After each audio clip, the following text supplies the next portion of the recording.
Bonsoir à nouveau, bienvenue dans Regard croisé de ce jour. Trois personnes sur le plateau pour passer à la loupe l'actualité politique dans toute l'Afrique et à travers le monde entier. Constant Lemou, il est analyste politique. Constant, bonsoir et bienvenue. Bonsoir, je salue tous les téléspectateurs de New World Info. Merci d'être là. Ibrahim Achar, temps nouveau, bonsoir et merci d'être là. Merci, c'est un plaisir. Bonsoir. Bonsoir également. Justin Anani, journaliste, bienvenue. Merci, bonsoir à tous les fidèles.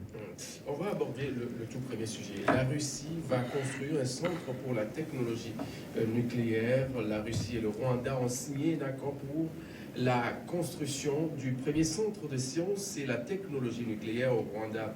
Ceci, la cérémonie de signature a eu lieu au Forum économique Russie-Afrique. Les mots, ça vous en dit? Ça nous en dit beaucoup. C'est l'un des plus grands accords intervenus à l'issue de ce sommet Russie-Afrique. Et le Rwanda semble se tirer vraiment la plus grosse partie d'investissement par rapport aux autres accords qui sont intervenus. Là, le Rwanda est en train de marquer un pas de géant du point de vue de l'évolution technologique. Cette centrale nucléaire n'est pas bien sûr destinée à enrichir l'uranium et fabriquer des armes à destruction massive, mais c'est pour des fins humanitaires. C'est pour les recherches dans le domaine industriel, dans le domaine agricole, la santé et autres.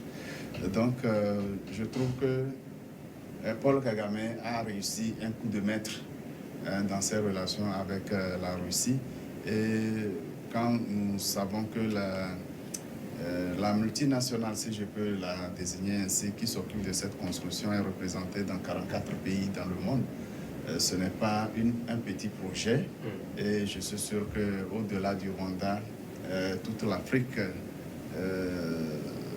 orientale, centrale pourrait éventuellement bénéficier de cette centrale nucléaire parce que là, les implications, l'impact dans le domaine surtout économique et dans le domaine de la santé sera vraiment très grand.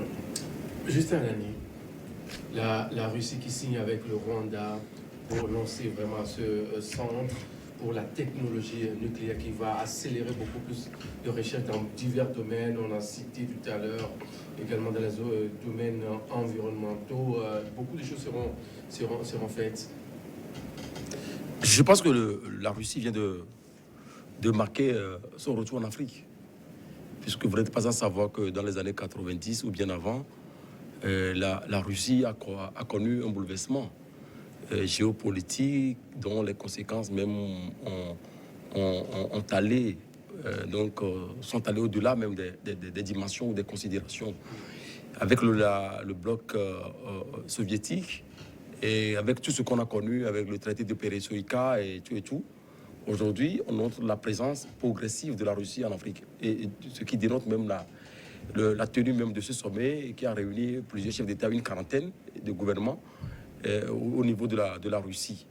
Maintenant, par rapport à la signature de cet accord qui marque ce projet qui va vers le développement, je pense que le Rwanda vient de marquer un grand coup. Et je pense également qu'au-delà de ça, non seulement le Rwanda, mais les pays limitrophes immédiats, notamment Burundi et autres, et en dehors de ces pays, c'est l'Afrique également qui vient de marquer également un grand pas par rapport à la signature de cet accord. Maintenant, l'application de cet accord ou de ce projet, c'est ça qui pose problème maintenant. Maintenant, comment est-ce que ça va se passer et comment est-ce que ça va se dérouler et quelles sont les retombées dans les médias? Je pense que c'est autant d'éléments qu'il faut mettre dans la cagnotte et faire des analyses autour. Connaissant de la Russie, et quand vous prenez par exemple dans le domaine de la santé, dans les années 70, dans les années 80, donc la Russie fait partie de ces pays-là qui ont ouvert leurs bras, notamment dans le domaine de la médecine, aux Africains. Donc les meilleurs médecins africains sont formés en Russie. Vous n'êtes pas sans savoir que beaucoup de Togolais ou beaucoup de Rwandais ou de Congolais sont passés par là. Donc quand on parle aujourd'hui de ce projet, moi je pense que c'est une très bonne initiative et qu'en partant de ce projet, beaucoup de puissances telles que la France, l'Angleterre, l'Allemagne doivent également revoir leur copie et voir dans quelle mesure il faut définir maintenant leurs relations avec le partenaire de l'Afrique égal à égal. Parce qu'aujourd'hui, la Russie parle d'une relation non seulement de coopération, mais de gagnant-gagnant. Maintenant, sur ce coup-là, je pense qu'il y a tellement beaucoup de facteurs qui entrent en jeu sur lesquels également on doit tenir compte pour voir l'évolution du continent africain. Est-ce qu'il y en a de concret au Rwanda qui fait intéresser tant le Togo a été, le Bénin aussi, d'autres pays de l'Afrique ont été également. Et on a jugé bon de signer avec le Rwanda, créer un centre là-bas. Non, il faut dire que ça dépend aussi de la notoriété des chefs d'État africains. Vous savez, le Rwandais, il fait, disons, mine d'un président visionnaire, quelqu'un qui sait où il veut amener le Rwanda, quelqu'un qui a de nobles ambitions pour son pays, le Rwanda. Vous voyez les réalisations faites au Rwanda en matière de la santé. Le Rwanda ne va pas aller commander qu'on vienne lui construire des hôpitaux. Le Rwanda Monsieur Kagame a pris les ressources du pays pour construire les hôpitaux. Monsieur Kagame a pris les ressources du pays pour construire les écoles. Il a pris les ressources du pays pour mettre le pays sur orbite en matière de développement. Bon, maintenant, il vise gros et grand. Voilà un président visionnaire. Donc, quand il est allé en Russie, lui, il est allé négocier le nucléaire. Parce qu'il sait ce qu'il cherche, il sait ce qu'il veut pour le Rwanda futur, ce que ça va devenir, il le sait. Et voilà pourquoi lui, il est allé négocier. Pendant que certains sont allés chercher des mannes qui vont d'ailleurs détourner au retour dans leur pays. Et certains sont allés négocier de petits projets parce que leur vision, leur champ de vision en matière de développement n'est pas assez large pour pouvoir miser gros. Donc, mais le Rwanda a fait preuve je peux dire, de leader en matière de développement en Afrique et de pays qui sait où ils vont en matière de l'émergence. Ça, il faut le saluer. Bon, maintenant, avec cet accord, il faut dire que l'implication, c'est que c'est pour le développement de la médecine. Monsieur Lemo le disait. Quand on parle du nucléaire en application dans la médecine, on fait appel aux radioisotopes en matière de lutte contre le cancer, en matière de traçabilité au niveau de l'anatomie, parce que ça contribue à faire l'imagerie, aussi aller vers la recherche, les diagnostics en matière de santé. Il y a aussi le côté de l'environnement, de l'agriculture et même de l'industrie, comme le disait monsieur Lemo. Donc vous comprenez que le Rwanda sait ce qu'il cherche et voilà pourquoi quand il est allé à ce côté là-bas, ce n'est pas pour aller négocier des petits projets de construction d'hôpitaux ou bien de salles de classe ou bien de dons d'informatique, mais c'est pour aller décrocher un grand projet parce que cela dénote de la vision de M. Kagame, un président visionnaire, un président qui sait où il veut amener le Rwanda. Les mots, quand un pays comme ça, comme la Russie veut signer avec certains pays de l'Afrique, il y a toujours cette notion de démocratie qui est mise en avant. Quand on sait que le Rwanda n'est pas vraiment une démocratie, quand on voit le président qui fait des déclarations qui choquent un peu, on se dit, mais il faut peut-être faire une démocratie à l'africaine ou... Bon, je ne sais pas. En fait, ce sommet Russie-Afrique est un repositionnement des grandes puissances par rapport au reste du monde et particulièrement l'Afrique. De ces rencontres sont organisées entre l'Amérique et l'Afrique, entre l'Europe, l'Afrique, la Chine, l'Afrique. Vous voyez, l'Afrique est devenue la cible de toutes les puissances du monde. Quand vous parlez de démocratie, dans le monde, la Russie n'est pas l'exemple de la démocratie. La démocratie russe est pratiquement au même niveau que la démocratie africaine. Quand nous parlons de vent de l'Est au début des années 90, ce vent de l'Est a commencé en Russie. Nous sommes d'accord avec le perestroïka et bon, la suite que vous connaissez. Oui. Alors, c'est passé à la chute du mur de Berlin et progressivement, le vent a balayé l'Afrique en faveur de cette fameuse démocratisation du monde. Mais alors, quel est le résultat? Après 30 ans de démocratisation de l'Afrique et les pays qu'on pense qu'ils ont réussi leur entrée en démocratie et ceux qui peinent encore à le faire, quelle est la marge de développement qui les sépare? Pratiquement rien. En réalité, c'était une formule pour le capitalisme occidental de redéfinir les règles de jeu pour exploiter davantage ce que nous appelons la vache laitière africaine. C'est cela. Mais depuis longtemps, au moment de la guerre froide, au lendemain de la Deuxième Guerre mondiale, dans le partage du monde entre griffes, nous savons que fondamentalement, l'URSS était opposé, avec son socialisme, était opposé aux démocraties, au capitalisme occidental. Et ce que nous avons appelé les pays non alignés, essentiellement l'Afrique, était partagé plus ou moins entre les grandes tendances. Si il y a une émergence de la Chine, si les grandes puissances d'Europe et les États-Unis cherchent chacun à se repositionner en Afrique, raison de plus pour la Russie, qui a, disons, après la dislocation de l'URSS, la Russie qui est restée la grande entité, la puissante entité qui tient la dragée haute, cherche à se positionner également en Afrique.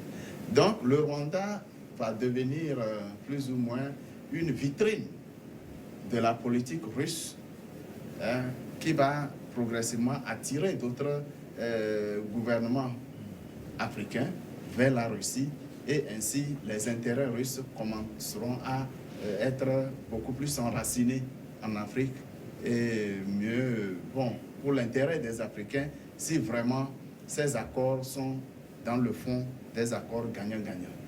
Je pense que les dirigeants africains sont maintenant suffisamment avertis, même s'ils ne sont pas engagés personnellement, même s'ils se sentent encore, certains se sentent à la solde des puissances occidentales, eh bien, les peuples même sont éveillés. On ne peut plus décider de tout sur le dos du peuple africain. Je pense que nous allons, les Rwandais principalement, resteront vigilants pour voir qu'est-ce que cette centrale nucléaire va leur apporter dans leur vie quotidienne, et je suis sûr que c'est beaucoup de choses. Justin Anani, sur la même question, je voudrais vous écouter. Oui, ça dit que moi, quand j'analyse un peu, je me dis, quand vous scrutez un peu l'histoire dans les années 90, la Russie a connu un bouleversement. Par ce traité de Perestroïka, avec la dislocation du bloc soviétique qu'on connaissait dans le temps, et la Russie a connu des problèmes. Et ça fait qu'à un moment donné, il y a des États qui ont vu le jour et qui cherchent maintenant aujourd'hui à s'imposer au niveau même de l'Union européenne, dans un premier temps. Mais le grand bloc qu'est la Russie aujourd'hui, autour duquel les États africains, une quarantaine chefs d'État et de gouvernement, se sont retrouvés pour se sommer entre la Russie et l'Afrique. Et il y a quand même un autre élément qu'il faut quand même soulever. L'autre élément, c'est que quand vous prenez les États africains qui ont connu également le bouleversement dans les années 90, vous prenez par exemple le Libéria qui a connu la guerre civile, Sierra Leone qui a connu la guerre civile, RDC qui a connu également tellement de problèmes, et Burundi avec l'assassinat de Mekiem Dadaye, la guerre civile également en Rwanda. Parmi ces États-là, et au-delà même de ces États que je venais de citer tout à l'heure, le Rwanda a pu sortir du lot. Comme sa vision, en tant que quelqu'un comme Kagame, qui a imposé non seulement sa vision, mais sa suprématie par rapport à ce qu'on peut appeler aujourd'hui le développement à l'africaine. Et ce développement à l'africaine, je pense que ça impacte la personnalité de Kagame. Et c'est Atia qui venait de le dire. Lorsque les chefs d'État se sont quand même déplacés vers la Russie pour essayer de négocier un certain nombre de projets, Kagame a su essayer de poser le problème réel. Le nucléaire, c'est pas rien. Parce que même quand vous prenez les États, les puissances aujourd'hui, le problème du nucléaire, ça pose débat entre un certain nombre d'États, un certain nombre de puissances, et vis-à-vis même de la puissance mère. Je vais parler des États-Unis d'Amérique. Donc, le développement de l'Afrique, la vision de Kagame, ce qu'il a, il a essayé d'imparter par rapport à ce que les autres États n'ont pas pu faire. Ces États-là qui ont connu du bouleversement, notamment la guerre, je pense que quand on compare Kagame ou le Rwanda a pris de l'avance. Je pense que c'est à partir de ce moment-là que les éléments sont en train de jouer Et que lorsque Kagame est allé à négocier ce projet ou sa vision par rapport à ce qu'il pense de la coopération gagnant-gagnant entre la Russie et le Rwanda, et je pense que ça a pris compte. Donc, et c'est un autre élément également qu'il faut tenir compte. Maintenant, les autres États également peuvent quand même négocier. Mais qu'est-ce qui fait qu'aujourd'hui, c'est Rwanda que la Russie a choisi? Donc, c'est autant d'éléments également qui entrent en jeu. La Russie, ce n'est pas une bonne démocratie. Ce n'est pas un exemple de démocratie. Le Rwanda non plus. Dans un pays où on saute le verrou, le président, là, il peut passer, il peut vivre autant d'années qu'il veut au pouvoir avant de passer la main. Et déjà, lorsqu'on parle de la démocratie, l'élément fondamental même, c'est l'alternance. Donc, ça vous a dit que Rwanda n'est pas... Mais la façon même de diriger, la vision même de Paul Kagame, quand vous interrogez le Rwanda par rapport à ce qu'ils ont connu, par rapport à ce qu'ils ont aujourd'hui, je pense que quand vous faites la comparaison, c'est comme si vous comparez la Russie et le Rwanda, pratiquement les deux pays sont sur les mêmes longueurs d'onde. Bon, en fait, Justin venait de faire ressortir un élément très important. C'est Kagame qui s'impose au Rwanda et qui est considéré comme un leader. Un leader en ce sens que c'est lui qui imprime la marque à l'évolution normale du Rwanda. Et quand vous prenez ça sous cet angle, vous voyez un monsieur qui sait instaurer la discipline, qui sait instaurer l'ordre et qui sait instaurer ce que nous pouvons dire le management gagnant au Rwanda. Et quand vous prenez Poutine, vous voyez Poutine aussi sous cet angle. Un leader russe grâce à qui la Russie a pris de l'envol. Nous ne voulons pas parler de l'URSS d'antan, mais de Poutine avec la Russie. La Russie a retrouvé ses lettres de noblesse en matière de puissance aussi dans le monde. Et tout ceci passe par quoi? Par des éléments que nous pouvons sortir comme principe démocratique. La lutte contre la corruption. Au Rwanda, ils ont pu dompter la corruption. Le Rwandais n'a plus de réflexes de népotisme, de clientélisme et autres. La lutte contre la fraude, c'est maîtrisé au Rwanda. Ce n'est plus un élément qui entre dans la gestion normale des dossiers ou bien de la vie publique au Rwanda. Et donc, quand un pays affiche sérieux, respectabilité, et je peux ajouter aussi l'ordre, il va de soi que le nucléaire puisse aller là-bas. Parce que le nucléaire, il faut du sérieux pour maîtriser ça. Il faut de la discipline pour maîtriser cela. Donc la Russie voit en ce pays, le Rwanda, des potentiels pour pouvoir aller dans le sens de la maîtrise du nucléaire. Parce qu'on envoie ça dans d'autres pays où la corruption sévit, où l'indiscipline. Quand il parle de l'indiscipline, vous comprenez ce que je veux dire par là. Les gens ne sont pas sérieux dans la gestion des affaires publiques. Les gens font du clientélisme et autres. La personne qu'il faut placer à un endroit clé pour que le pays prenne son envol, on ne place pas cette personne. Si on amène le nucléaire là-bas, c'est la catastrophe. Donc le Rwanda ne peut pas prendre, et autant pour moi, la Russie ne peut pas prendre ce risque pour aller dans de tels pays où vraiment la gestion est vraiment autocratique, une gestion calamiteuse des affaires publiques.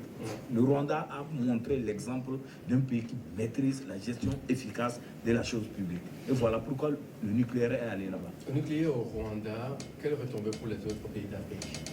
Je l'ai dit tantôt, le Rwanda devient pratiquement la vitrine du développement russe, l'exemple de vision de la Russie.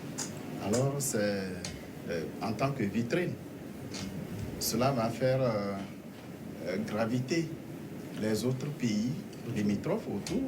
C'est pourquoi je parlais de l'Afrique centrale et de l'Afrique de l'Est essentiellement, qui vont profiter probablement des retombées de cette centrale nucléaire au Rwanda. Mais en même temps, ce sera des tentacules par lesquels la Russie profitera pour infiltrer progressivement l'Afrique et, disons, tirer profit. Aujourd'hui, aucun pays, qu'il soit européen, asiatique ou américain, ne peut investir en Afrique pour le bien des Africains. C'est d'abord pour le bien du peuple russe ou bien, disons, la puissance qui vient s'installer. C'est cela. Ce n'est pas de la philanthropie, loin de là. Il faudrait que les Africains le comprennent et qu'ils sachent que chaque rond, qu'il soit euro, que ce soit $1 ou le franc russe, chaque rond qui tombe en Afrique est une semence. que doit récolter le peuple d'origine de ce rond qui est tombé. Donc, ce qui est sûr, les pays vont profiter sur le plan santé, par exemple, sur le plan agriculture également, sur le plan industrie, puisqu'elle est tellement embryonnaire dans la zone de l'Afrique centrale comme de l'Afrique de l'Est. Je ne parle pas encore de l'Afrique de l'Ouest parce que nous sommes encore à plusieurs centaines de milliers de kilomètres. Ce sera encore bien après que nous pourrions penser à cela. Donc, il y aura effectivement des retombées très très positives pour ce pays et les pays limitrophes.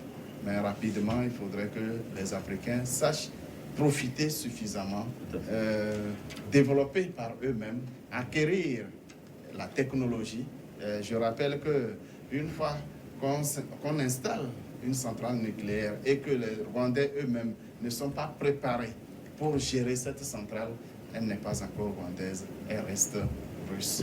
C'est pourquoi nous insistons, nous souhaitons beaucoup qu'on mette au centre de tout développement la compétence humaine.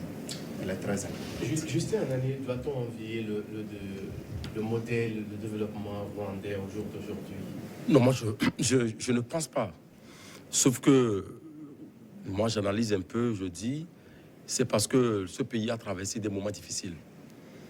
Et que lorsqu'on a quelqu'un comme Paul Kagame à la tête de ce pays, un leader qui arrive à imposer sa suprématie, qui arrive à donner une directive de gestion, de gouvernance, et que les populations se retrouvent dans cette gouvernance, moi je pense qu'à partir de ce moment-là, il n'y a pas de débat. On dirait que chaque pays a ses réalités, et chaque pays avec sa démocratie. Mais j'estime qu'il y a d'autres valeurs qui sont des valeurs fondamentales sur lesquelles quand même on peut se baser pour imposer sa suprématie et imposer le développement d'une nation, notamment les valeurs qui ont trait à la démocratie. Et la principale en la matière, qu'on le veuille ou non, peut-être on peut comparer certains pays tels que la Chine, tels que la Corée, ainsi de suite, qui n'ont pas ou qui n'ont rien à comparer avec une démocratie réelle, mais qui ont connu quand même le développement. Et c'est en ce niveau que le débat se situe. Maintenant, en matière de gestion, est-ce que Paul Kagame arrive à diriger le pays dans de très bonnes conditions? Mais je dirais oui et non. Oui, dans la mesure où les populations qui sont dirigées par M. Paul Kagame aujourd'hui ne crient pas, ne se lamentent pas, et elles estiment que jusque-là, il n'y a pas de problème. Pourquoi? C'est parce que le pays a connu de tant de difficultés. Maintenant, le côté qui amène à parler d'une démocratie réelle, c'est-à-dire que la paix réelle, la conviction réelle de tout un peuple, voilà ce que nous voulons, est-ce que les gens sont libres de l'exprimer? Et quand vous comparez le Rwanda par rapport à d'autres pays ou par rapport à ce qui se passe aujourd'hui, je ne pense pas que Paul Kagame a une opposition réelle. Dans un pays où le dirigeant qui est là n'a pas une opposition réelle, n'a pas une société civile qui joue le contre-pouvoir, comme ça s'exprime, moi je pense qu'à partir de ce moment-là, il y a problème. Maintenant, parler du développement du Rwanda, est-ce que le Rwanda est en train de se développer? Progressivement, je dirais oui. La preuve en est que certaines puissances s'intéressent au Rwanda, dans le cas de la Russie, à travers ce projet-là. Maintenant, est-ce que dans le pays, les gens se plaignent parce que apparemment on n'a pas eu une position, parce qu'il n'y a pas eu un parti réel qui s'oppose à la gestion du pays? Ça, on n'en voit pas. C'est parce que, véritablement, Paul Kagame a imposé sa suprématie. Quelqu'un qui a connu la guerre, quelqu'un qui est un leader et qui s'est quand même sorti d'une situation vraiment difficile.